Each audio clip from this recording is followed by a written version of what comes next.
بسم اللہ الرحمن الرحیم۔ ظاہر سی بات ہے کہ یہ ہمارے ملک کی فوج کے اوپر حملہ تھا، اور ملک کے اوپر یا ملک کی فوج کے اوپر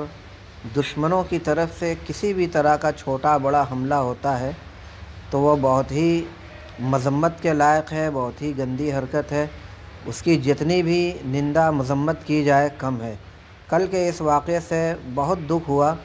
اس حملے میں جتنے بھی لوگ شہید ہوئے ہیں ان تمام لوگوں کے لیے میں ان کی آتما کی شانتی کے لیے شبھ کامنائیں اور دعائیں کرتا ہوں،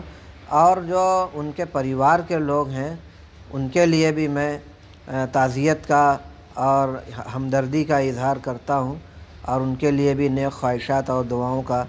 اہتمام کرتا ہوں۔ اس کے ساتھ ساتھ اپنے ملک کے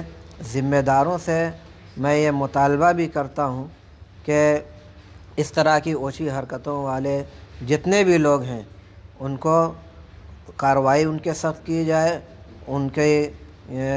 تحقیقات کی جائے کہ کون لوگ اس میں ملوث ہیں،